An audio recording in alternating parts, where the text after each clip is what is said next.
Hi, and welcome to another episode of Starship Gaming. Before we get started, I cannot stress enough, do not forget to subscribe. If every person who watched this video subscribed, that would be awesome. We do this completely as pretty much a hobby, no monetization whatsoever. So yeah, subscribe to us if you like this video after you watch it. Give it a thumbs up. And don't forget to hit the bell. That will let you know when we make more awesome videos. Now let's jump right into today's topic. Now, this is a game I've been wanting to review for a while now, and I've just been unable to acquire it due to the price, but last week I was picking, video game picking, so to speak, and I stumbled across a large lot of video games, quite a bit.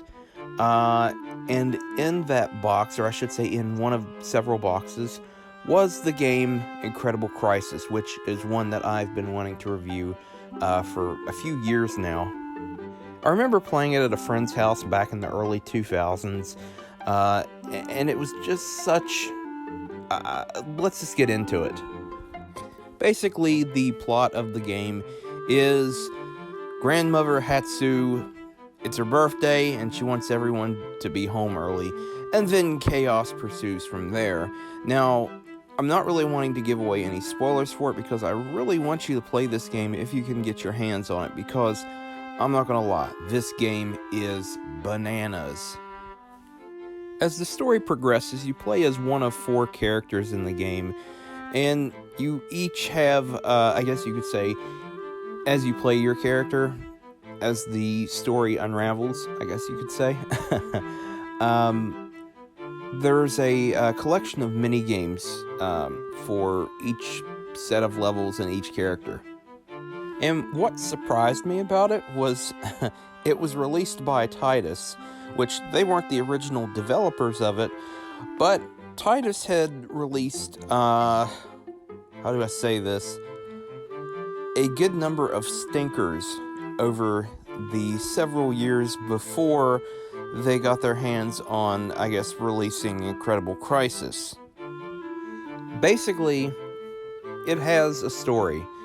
Like I said, I'm not going to share those spoilers because I actually want you to play this one for yourself. This one is one of those games, I don't know how to compare it to like anything else. I guess kind of like WarioWare in a way. But basically, it's one entire game of basically mini games, and some of them are pretty easy, and then some of them are really difficult and frustrating. And this is a game that you pretty much have to try to believe, everything you hear about it.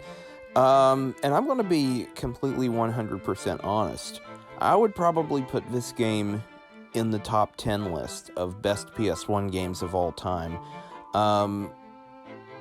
Well, from a enjoyment standpoint, from a creative standpoint, probably not. I'd put it probably like probably in the 30s. But yeah, this game is pretty awesome. And what amazes me is how Titus got their hands on it, of all companies. Of course, in Europe, Virgin Interactive was the ones who had the rights to this game, but in the United States, Titus, of all companies, you wouldn't think so. It just kind of blows my mind. The game itself almost feels like a game that Sony themselves developed. It's just that weird. Of course, and I may not say this right, but Takuma Shoten was the original publishers of this game in Japan, and Polygon Magic was the developers for this game, which they've released several games over the years for like Nintendo Wii and DS and the such. But yeah, it's just a game centered around mini games, but it has a story, which is rare for especially games of that time. And of course, this is my copy you see here. I felt compelled to review it after I was And, I couldn't sleep. I got up at like 2 a.m. and started playing it, and before I knew it, it was 5 a.m. Yeah. But if you definitely invest your money as well as your time in any older game, Incredible Crisis is the game for you. And if I had to give it a rating on a scale of 1 to 5, 1 being the worst, 5 being the best, it gets a perfect 5 with me. It's just such an amazing game. Great collection of mini games, even though some of them are quite frustrating. And if you are easily frustrated, this game will get on your nerves. Eventually. The mini games are well designed, though cliche, I will admit, or at least by modern standards. The graphics are great for the time.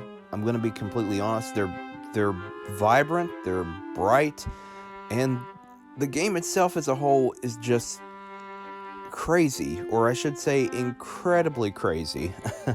Gotta throw incredible in there somewhere. But yeah, if you want to invest your money as well as your time in any game, pick up a copy of Incredible Crisis. As of this recording, it's going for a little bit right now. You're going to pay more than $50 for a copy, at least for a complete copy. Loose copies run somewhere around the $30 to $40 range, depending on where you get them from. But I can expect this game to increase in value over the next several years. In fact, I think it'll probably be pushing over $100 within the next 5 years. And I don't know if that's a good thing or a bad thing, but if I were you, I would pick up a copy right now before it increases anymore.